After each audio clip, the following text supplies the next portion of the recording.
Hello. Hi everyone. It's another day. It's another Sunday. Happy Sunday. It's another Sunday to share with you all what I learned in church and you to share with me what you also learned in church today. It's been a long week and we thank God for a new week. So without wasting much of your time, today's service was wonderful. It was, oh my goodness. Like starting from the choir ministration to the prayer section to the pastor's preaching, everything was so reviving.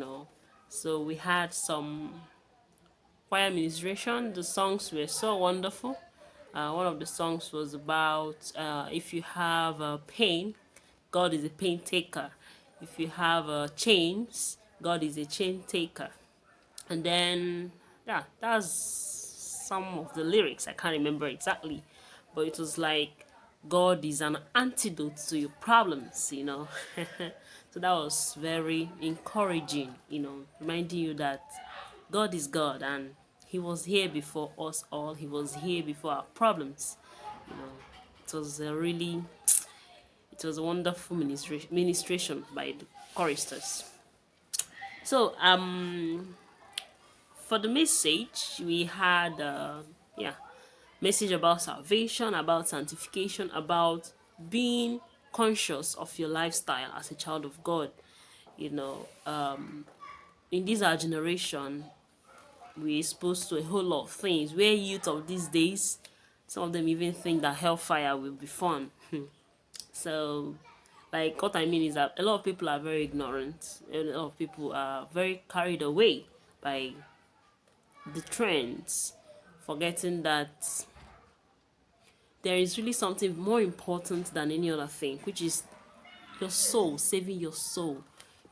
Don't take God for granted. So I learned today that our salvation should be seen. It shouldn't just be something you proclaim, you talk with your mouth. It should be seen in your actions, your daily conversations, in your relationship with people.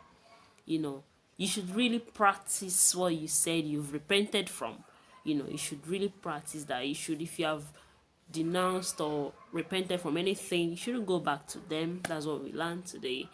And then about sanctification, the pastor made mention of being intentionally like living like a Christ-like person, in a way that when you do things, you consider, will Christ do exactly like I did?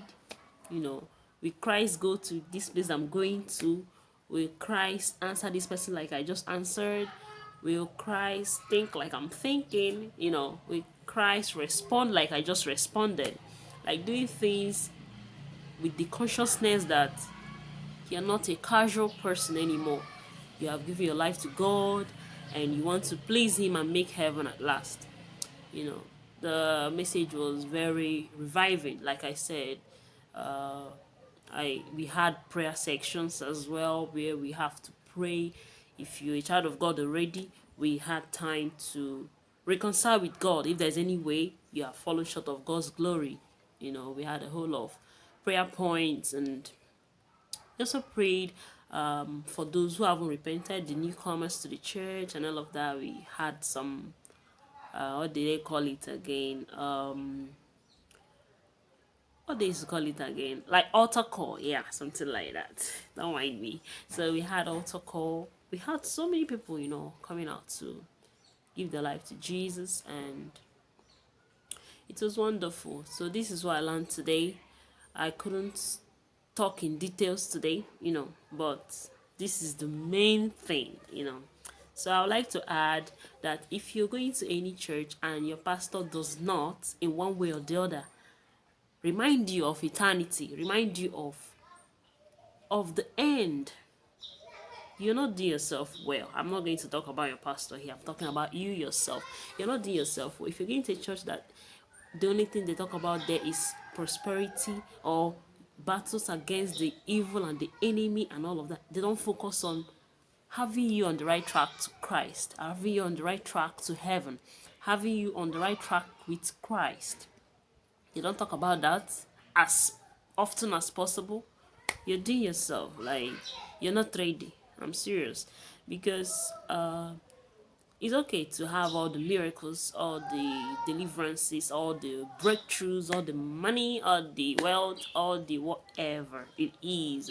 But if you don't have, if you have not secured your own soul with Christ, I mean, you're just wasting time, seriously, because I don't know if for those of you who are watching me, if you have lost someone to death, if you have lost a relative or a close friend to death, you know that you being alive, you still being alive till now, it's not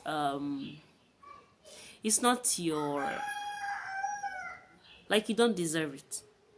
You understand? We didn't do anything special to still be alive, to have the chance to amend our ways if there are ways that we are not getting it well. So sorry I'm deviating, but it's still related to what I'm trying to say. If you're still alive and you're still taking things for granted, you know, I mean, you're doing yourself for real. Because if, as I was saying, if you have lost someone to death, you know that for real, this world is meaningless without Jesus. So imagine having all the wealth, whatever it is, and you die. You leave everything. Hey, you leave everything, oh. OMG. So nothing can save you after death. Only your belief, only your life with Christ will save you from hell. So I know this is it is a very bitter pill to swallow, but I have to say it to you all because I love you all so much. Yeah, I love anyone that have been in support of me. I really appreciate, and I have to tell you the whole truth without painting it.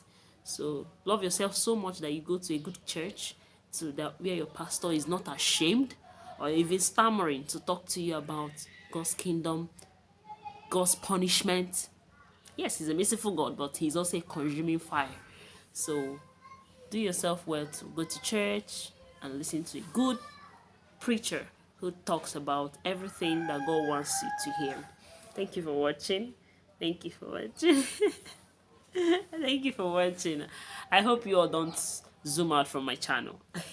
Although God will not let you because you need to make heaven, you know. So see you next time. God bless you. And if you see me for the first time, hello. This is my channel. I'm Godsfavour Anyiam, and we do this series every Sunday. Yes, give this a thumbs up, share it, and subscribe. It's just free, okay? Bye. Bye.